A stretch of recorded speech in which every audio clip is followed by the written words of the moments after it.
حضرت عبداللہ ابن عمر رضی اللہ تعالیٰ عنہ بیمار ہو گئے، شدید علیل تھے، طبیعت مبارک میں کمزوری آ گئی، کچھ کھانے کو دل نہیں کرتا تھا، گھر والے بار بار کہتے کچھ کھا لیجئے کچھ کھا لیجئے، نہیں کھاتے تھے۔ بالآخر حضرت نافع آپ کے غلام تھے، ان سے کہنے لگے کہیں سے مچھلی مل جائے نا تھوڑی سی میں کھاؤں گا، تو کہتے ہیں میں سارے مدینے میں ڈھونڈتا رہا، مچھلی نہ ملی، اگلے دن بھی ڈھونڈی تو نہ ملی، تیسرے دن بھی ڈھونڈی تو نہ ملی، تو فرمانے لگے یار بس چھوٹی سی خواہش ہے، کوئی فرض نہیں ملتی تو رہنے دیں۔ کہتے ہیں چوتھے دن مچھلی مل گئی، میں 1.5 دینار کی مچھلی لایا، لا کے حضرت عبداللہ ابن عمر رضی اللہ تعالیٰ عنہ کے سامنے جو مچھلی رکھی تو آپ نے لقمہ روٹی کا توڑا تھا، مچھلی کو لگانے لگے کہ دروازے پہ فقیر نے آ کے آواز دی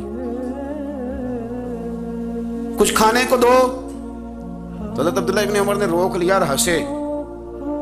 کئی دفعہ دے ہم بھی دیتے ہیں پر ہمارا چہرہ دیکھنے والا ہوتا ہے، اتنے ہم غصے میں ہوتے ہیں، دے دیتے ہیں، لیکن جو سلوٹیں ہوتی ہیں نا چہرے والی وہ گنی نہیں جاتی۔ ہنسے، فرمایا دیکھو میرا اللہ کتنا کریم ہے، وہ مجھے بچانا چاہتا ہے، اٹھا بار دیا جا کے۔ تو خادم اب حکم کا پابند تھا، وہ لیت اللہ تو کر نہیں سکتا تھا، وہ گیا اور جا کے دے آیا۔ فقیر جب سارے محلے سے آٹا اکٹھا کر لیتے ہیں تو پھر ایک جگہ جا کے بیچتے بھی ہیں۔ دے آیا، وہ 2 گلیاں آگے گزرا تو میں پیچھے دوڑا گیا، میں نے کہا سچ بتا کھانی ہے کہ بیچنی ہے؟ وہ کہنے لگا جو بھی سبب لگ جائے کر جاؤں گا، آپ نے دے جو دی ہے۔ تو کہتا ہے میں نے اسے کہا کہ یہ 1.5 دینار کی میں نے خریدی تھی، اگر تو 2 دینار کی مجھے بیچ دے تو آج کل مچھلی مدینے میں مل نہیں رہی، تو میں اپنے آقا کو دے دوں گا، وہ یہی کھائیں گے، بیمار ہیں۔ تو کہنے لگا جی بسم اللہ، مجھے کیا اعتراض ہے، 2 دینار مل رہے ہیں، 1.5 کی مچھلی، اور 1.5 کی بھی کسی نے نہیں خریدنی تھی، اب تو پک گئی۔ فرماتے میں نے 2 دینار اس کو تھمائے، وہ مچھلی اس سے خریدی اور خرید کر کے میں لا کے حضرت عبداللہ ابن عمر کے سامنے دوبارہ رکھی۔ تو فرمایا یہ کیسے آ گئی؟ میں نے کہا حضور 1.5 کی خریدی تھی اور پھر فقیر کو دے دی، اب اسی سے میں 2 دینار کی خرید کے لایا ہوں، آپ قبول فرمائیں۔ تو فرمانے لگے تم نے اچھا نہیں کیا، اب اس طرح کرو 2 دینار بھی اسے دیا اور مچھلی بھی واپس دیا۔ عرض کی حضور کیوں؟ فرمایا تم نے قرآن نہیں پڑھا؟ حضور پڑھا ہے۔ فرمایا رب فرماتا ہے لن تنالوا البر حتى تنفقوا مما تحبون، تم بھلائی کو اس وقت پہنچو گے جب اپنی پیاری چیز راہ خدا میں خرچ کرو گے۔ امام غزالی نے لکھا ہے، فرمانے لگے دیا، تو وہ حضرت نافع کہتے ہیں میں دینے گیا، دے کے واپس آیا تو کچھ پریشان تھا کیونکہ مجھے بھی 4 دن ہو گئے تھے نا تلاش کرتے، تھوڑی طبیعت میں مایوسی تھی، کتنی محنت سے میں نے لایا اور آپ نے واپس کر دی۔ تو حضرت عبداللہ ابن عمر نے مجھے قریب بٹھایا، پھر مجھے تھپکی دی، فرمانے لگے پتر میں نے ویسے بھی کبھی جھوٹ نہیں بولا اور آج کل تو میں ویسے ہی بیمار ہوں، ٹائم ہی نہیں، وقت ہی نہیں، موقع ہی نہیں جھوٹ بولنے کا، میں تجھے سچ بتاؤں مجھے مچھلی کھا کے اتنا سکون نہیں ہونا تھا جتنی اللہ کے راستے میں خیرات کھا کے مجھے سکون ہوا۔ تو تجھے تو میری راحت سے غرض ہے نا کہ مجھے راحت کیسے ہوتی ہے، تو مجھے سکون ملا ہے راہ خدا میں دے، میں نفسانی خواہش پوری کر لیتا تو یہ میرا نفس کل پھر مجھ سے مچھلی مانگتا، پرسوں کہتا نہیں چھوٹے گوشت کی یخنی بھی چاہیے۔ ہم لوگ الجھ گئے ہیں، بہت بڑے قیدی ہیں اپنے آپ کے، بڑے قیدی ہیں، سارا دن اپنی خواہشات کی تکمیل میں بھاگے رہتے ہیں، بڑے بڑے سونے نوجوان، میں ان پہ تنقید نہیں کرتا، مجھے ان پہ ترس آتا ہے۔ جب میں رات کے اندھیروں میں انہیں ٹیلی فون لے کے چوکوں میں کھڑے دیکھتا ہوں تو مجھے رحم آتا ہے، میں کہتا ہوں دیکھو نفس کی خواہش کے پیچھے یہ کیا مثلاً آخر کیا ہے اس میں، ایک عورت کے پیچھے تباہ کر لیا اپنے آپ کو، یعنی زیادہ سے یہ کوئی مقصود ہے، یہ کوئی مقصد حیات ہے جس کو مقصد بنا لیا ہے۔ میرے عزیز بات کو سمجھ لیں، اتنا خوبصورت آدمی ہے اور اتنا اس کا اونچا قد کاٹ ہے، اور کیا کس کے پیچھے یہ بھاگا ہوا ہے، بڑا سمجھدار دانشور عقل مند آدمی، ذی روح بندہ، لیکن اس کا سٹیٹس آپ یہ ملاحظہ کریں کہ وہ 20-40 ہزار کی خاطر جھوٹ بولتا ہے، دھوکہ دیتا ہے، فریب اور فراڈ کرتا ہے۔ ہم اپنی نفسانی خواہشات کے پیچھے اس طرح بھاگتے ہیں کہ ہم اصل سے رہ جاتے ہیں۔ میری باتوں کی سمجھ آ رہی ہے آپ حضرات؟ تھوڑا تھوڑا کر کے ایک ایک کر کے ان کی باتیں کم مانیں۔ وہ ضروری تو نہیں نا کہ سویرے ناشتہ بازار سے اپنی مرضی کا تگڑا کیا ہے، بازار سے لا کے پوڑیاں چنے بہترین کھائے، اور پوڑیاں چنے ابھی کھائے نہیں، شاپر میں ڈالے ہوئے ہیں، اور وہ لے کے ابھی آ رہا ہے تو ساتھ ہی رستے سے گوشت بھی چھوٹا اچھا لگا تو 2 کلو وہ بھی لے آئے کہ پوڑیاں چنے کھاؤں گا اور دوپہر کے لیے گوشت پکاؤں گا۔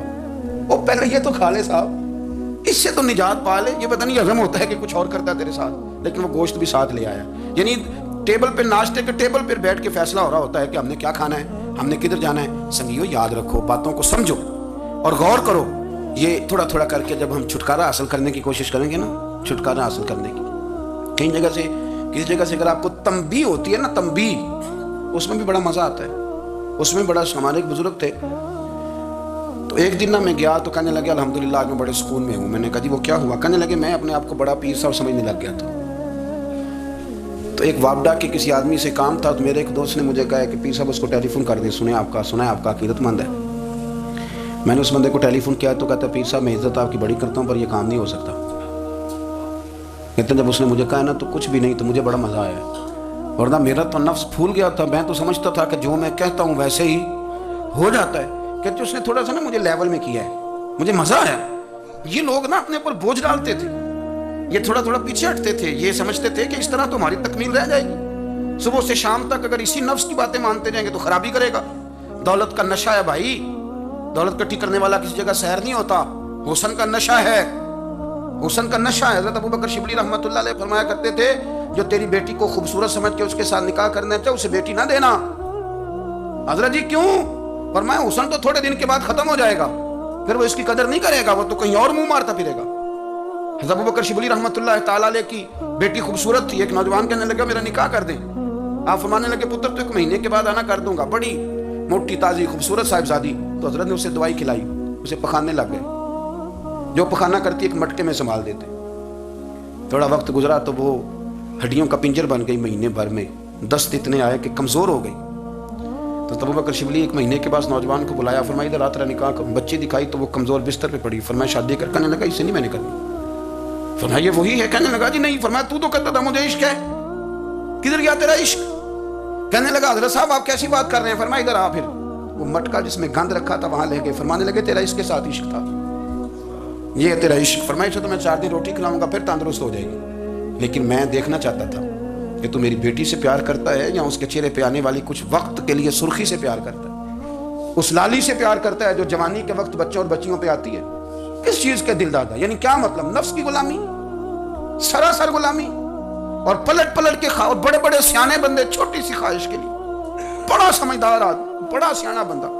میں ایک بڑے بزرگ عالم تھے، میں ایک دفعہ ملنے گیا تو پائے پکا رہے تھے، خود پائے پکا رہے تھے، تو وہ بڑے پیار کی بات ہوتی ہے نا جی، تو تامت باندھی ہوئی اور بڑی جناب خستہ حالی، اور وہ پائے پکا رہے ہیں۔ تو میں نے ان سے کہا، میں نے کہا حضرت جی پائے تو کسی اور نے بھی پکا لینے تھے، آپ بخاری لے کے بیٹھتے، چلو میری طرح کا کوئی بندہ آپ سے استفادہ بھی کر لیتا۔ اب پائے آپ لائیں گے، پھر پکائیں گے، پھر آپ کھائیں گے، تو یہ تو 24 گھنٹے آپ کسی کام میں گزر جائیں گے۔ تو یہ ایک چھوٹی سی خواہش کے لیے، میں کسی چیز کو حرام نہیں کہہ رہا، قرآن پاک کی جو آیت پڑھی ہے صرف اس کی تفسیر آپ کے سامنے عرض کر رہا ہوں۔ ہماری خواہشات ماں پالتی ہے، آپ کو نہیں پتا کتنے دکھ سہتی ہیں۔ میں ان ماؤں کو جانتا ہوں جو بیٹے کے حصوں کی مار بھی اس کے ابے سے کھاتی ہیں، مار کھاتی ہیں وہ۔ ایک خاتون ہے، ایک کان سے سنتا نہیں، میرے پاس ایک دفعہ ہی کہنے لگی 60 لگ گئی سی، کوئی دعا کر دیں یا کوئی وظیفہ پر، ڈاکٹر کہتے ہیں ٹھیک نہیں ہو سکتے۔ میں نے کہا باجی صحیح بتاؤ مسئلہ کیا ہے؟ کہنے نہیں کچھ بھی نہیں، مسئلہ کیا ہونا ہے، پتر غلط نکل آیا ہے، اس کا باپ روز مارتا ہے، آج میں آگے گئی ہوں تو اس نے ایک تھپڑ میرے کان پہ مار دیا، پردہ پھٹ گیا۔ مائیں مار کھاتی ہیں، لیکن وہ پتر جس کو بڑی محنت سے پالا ہے، وہ جوان ہوتا ہے تو اماں سے کہتا ہے تجھے چھوڑ دینا ہے، پر جس لڑکی سے میرا ٹیلی فون پہ رابطہ ہے اسے نہیں میں نے چھوڑنا، وہ نہیں چھوڑ سکتی، ہر شے کچل جاتا ہے وہ۔ اماں کبھی لیٹ کے رات کو سوچتی ہے کہ یہ تو میری کل کمائی تھی، میں تو آج بھی اس کے حصے کے تھپڑ اپنی گالوں پہ برداشت کر رہی ہوں، تو یہ کدھر گیا؟ اردشیر نام کا بادشاہ تھا وہ، حضرت محدث ابن الجوزی آج سے کچھ 700 سال پہلے لکھتے ہیں۔ اردشیر بادشاہ بڑا خوبصورت تھا، جوان تھا، بڑا عقل مند تھا، اس نے اس طرح کی قریب قریب کی ساری ریاستوں پہ قبضہ کر لیا، بڑا عقل مند زیرک تھا، قبضہ ہو گیا۔ ایک بادشاہ بڑا سخت تھا، اس کے ساتھ جب پنجہ آزمائی ہوئی تو اردشیر کہتا ہے اس پہ میرا قبضہ نہیں ہو رہا تھا، اور جب ہم نے ساری ریاستوں نے مل کے اس پر حملہ کیا تو ایک قلعے کے اندر قلعہ بند ہو گیا۔ اردشیر بڑا خوبصورت آدمی تھا، بڑا سمجھدار تھا، تو وہ بادشاہ قلعہ بند ہو گیا، اس نے کہا نکلنا ہی نہیں۔ اب وہ اندر بند ہے، یک بارگی حملہ کیا تو وہ بڑا بڑا قلعہ تھا اس میں بند ہو گیا۔ اس بادشاہ کی نا جس پر حملہ کیا، اس کی بیٹی اچانک ایک دن قلعے کی دیوار پہ چڑھی تو اردشیر کے حسن و جمال کو دیکھا تو عاشق ہو گئی، اور اپنے ہی باپ کے خلاف اسے کہنے لگی کہ اگر تم میرے ساتھ شادی کا وعدہ کرے نا تو میں تجھے رستہ بتاتی ہوں حملہ کرنے کا۔ اس نے کہا میرا وعدہ رہا، تو رستہ بتا۔ اس نے رستہ بتایا اس لڑکی نے، اور بادشاہ نے حملہ کیا تو اس کا باپ قتل کیا، اس علاقے پہ قبضہ کیا شادی کے وعدے پر۔ ہاں نفسانی خواہش بندے کو اندھا کر دیتی، نہیں سمجھ آتی اس کو میں کدھر جانا، اندھا کر دیتی۔ حملہ کیا، اور جب اس لڑکی کو لے کے آیا نا اپنے محل میں، تو پہلے دن شادی کی پہلی رات تھی، تو بستر بچھایا کنیز نے، تو وہ کبھی کروٹ ادھر بدلتی کبھی ادھر بدلتی، تو بادشاہ کہنے لگا کیا ہے؟ کہنے لگی بستر میں کچھ ہے مجھے تکلیف دے رہی۔ اس نے چراغ جلائے اور جب بستر اٹھایا تو ایک اتنا سا دھاگا نکلا، دھاگے سے عموماً تکلیف نہیں ہوتی، تو اس نے کہا تو اتنی نرم و نازک ہے کہ دھاگا؟ کہنے لگی میرا باپ نا میرے ساتھ اتنا پیار کرتا تھا کہ روز میرا بستر بھی خود بچھاتا تھا، اور اس نے آلہ رکھا ہوا تھا، وہ ناپتا تھا کہ کوئی پایا اونچا نیچا تو نہیں، میری بیٹی کا بہنس سوتے وقت خراب نہ ہو جائے، اور میرے لیے گوشت اور کپڑے بھی خود پسند کر کے لاتا تھا، کھانے پینے کا خود خیال کرتا تھا۔ اردشیر کہنے لگا اچھا وہ اتنا پیار کرتا تھا، اور پھر تو نے اس کے ساتھ کیا کیا؟